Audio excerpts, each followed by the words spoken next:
ओम शनैः शनैश्चर नमः।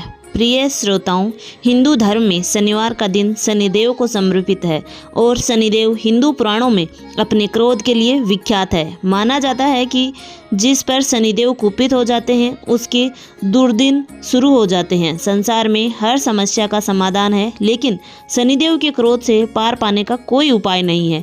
यही कारण है कि भक्ति से अधिक भय के कारण सारा संसार शनिदेव की पूजा करता है। तो आइए ऐसे ही पावन दिन पर शनिदेव का आशीर्वाद पाने के लिए और शनिदेव की कुदृष्टि से बचने के लिए हम सभी श्रद्धा के साथ सुनते हैं शनिवार व्रत की कथा।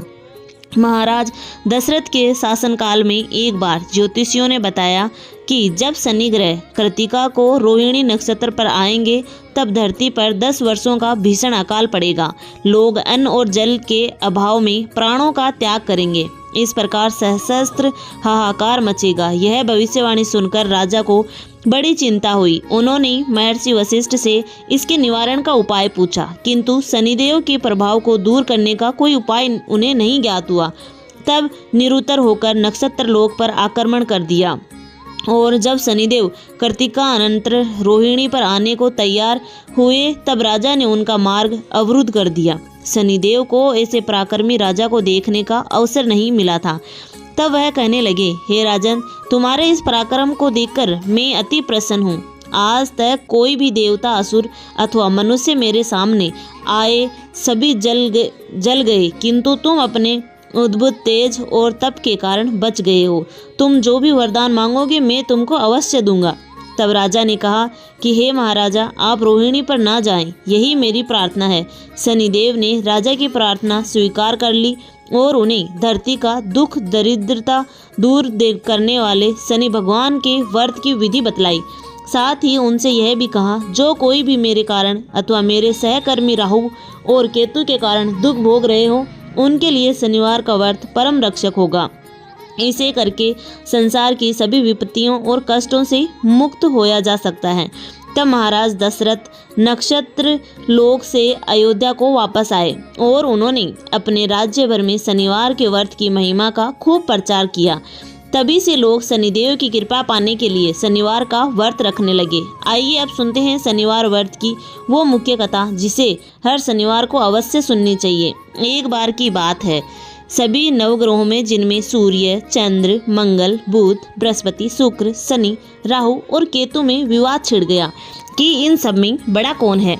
सभी आपस में विवाद करने लगे, लेकिन कोई निर्णय ना निकलने पर देवराज इंद्र के पास वे निर्णय कराने पहुंचे। सभी ग्रहों को अपने सामने उपस्थित देखकर इंद्रदेव घबरा गए। फिर उन्होंने निर्णय करने में अपनी असमर्थता जताई, परंतु उन्होंने यह भी कहा, इस समय पृथ्वी पर राजा विक्रमादित्य का राज है, जो कि अति न्यायप्रिय है। वे ही इसका निर्णय कर सकते हैं। तब सभी ग्रह एक साथ राजा विक्रमादित्य के पास पहुंचे और अपना विवाद बताया। साथ ही निर्णय करने के लिए भी कहा। राजा विक्रमादित्य इस समस्या में चिंतित थे, क्योंकि वे जानते थे कि जिस किसी को भी छोटा बताया वही क्रोधित हो उठेगा। तब राजा को एक उपाय सूझा। उन्होंने स्वर्ण, रजत, कांस्य, पीतल, सीसा, रांगा, जस्ता, अभ्रक और लोहे से 9 सिंहासन बनवाए और उन्हें इसी क्रम से रख दिया। फिर उन सब से निवेदन किया कि आप सभी अपने अपने सिंहासन पर स्थान ग्रहण करें।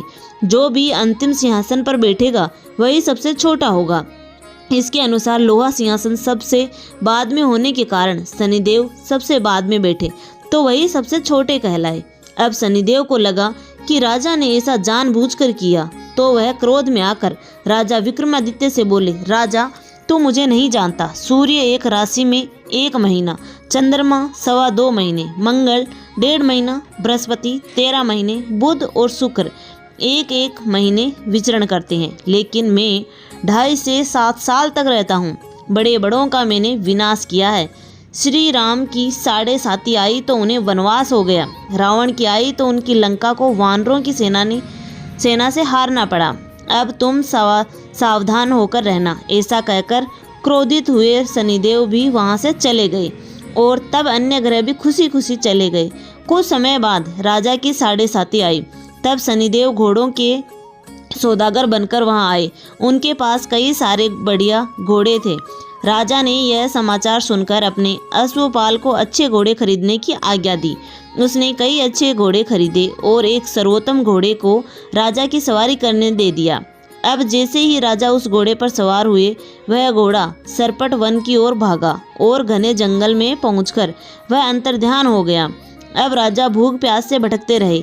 तब एक ग्वाले ने उन्हें पानी पिलाया। राजा ने प्रसन्न होकर उसे अपनी अंगूठी दी और वह अंगूठी देकर राजा अपने नगर को चल पड़े। वहाँ उन्होंने अपना नाम उज्जैन निवासी विक्की बताया और वहाँ उन्होंने एक सेठ की दुकान में रुककर जलपान किया। कुछ देर रुककर आराम भी किया। भाग्यवश उस सेठ की उस दिन खूब बिक्री हुई। अब सेठ रूप बदले हुए राजा विक्रमादित्य को अपने साथ अपने घर ले गए।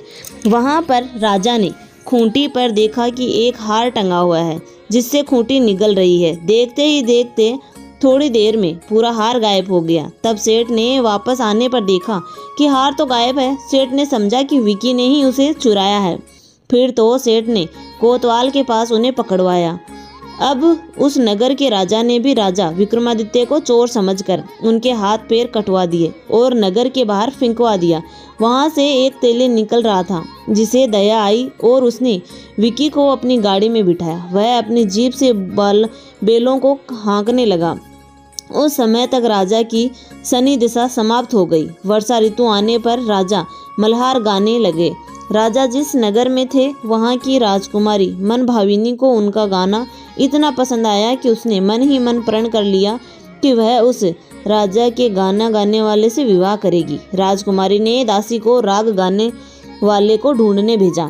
तब दासी ने बताया कि वह तो एक चौरंगिया अर्थात अपाहिज है, परंतु राजकुमारी नहीं मानी। अगले ही दिन वह भूख प्यास त्याग कर अनशन पर बैठ गई कि विवाह करेगी तो उसी से करेगी। बहुत समझाने पर भी जब राजकुमारी नहीं मानी तो राजा ने उस तेली को बुलावा भेजा और विवाह की तैयारी करने को कहा। फिर तो उसका विवाह राजकुमारी से हो गया।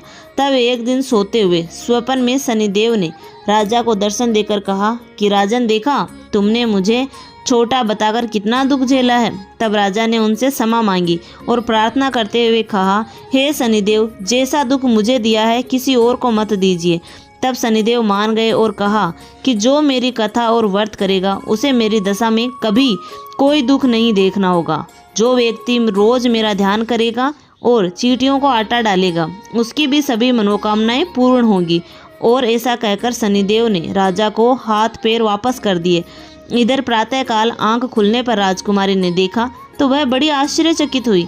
तब विक्की अर्थात राजा विक्रमादित्य ने राजकुमारी को बताया कि वह उज्जैन के राजा विक्रमादित्य हैं। जानकर सभी अत्यंत प्रसन्न हुए। सेठ ने जब सुना तो वह राजा के पैरों पर गिरकर क्षमा मांगने लगा। राजा ने कहा कि यह तो शनिदेव का क्रोध था, इसमें किसी का कोई दोष नहीं है। सेठ ने फिर भी शनिदेव से निवेदन किया कि राजन, मुझे शांति तभी मिलेगी जब आप मेरे घर चलकर भोजन करेंगे। तब सेठ ने अपने घर तरह तरह के व्यंजनों से राजा का सत्कार किया। सभी ने देखा कि जो खूंटी हार निगल गई थी वही अब उसे उगल रही थी। सेठ ने अनेक मोहरे देकर राजा का धन्यवाद किया। इसके बाद राजा रानी को लेकर अपने राज्य वापस लौट आए, जहां पर उनका खूब धूमधाम से स्वागत किया गया। राजा विक्रमादित्य ने कहा कि उन्होंने शनिदेव को छोटा बताया था, लेकिन वे तो सर्वश्रेष्ठ हैं। तब से राजा विक्रमादित्य के राज्य में शनिदेव की पूजा और कथा रोज होने लगी। शनिदेव की यह दिव्य और प्रेरणादायक कथा अब पूर्ण होती है। जिन्होंने भी श्रद्धा से इस कथा को सुना, उन्होंने न केवल शनिदेव की कृपा प्राप्त की है, बल्कि अपने पापों का भी क्षय किया है। कथा श्रवण या यही संदेश है, जो जैसा कर्म करेगा वैसा फल पाएगा, पर शनिदेव यदि कृपा कर दें तो दुर्भाग्य भी सौभाग्य बन जाएगा।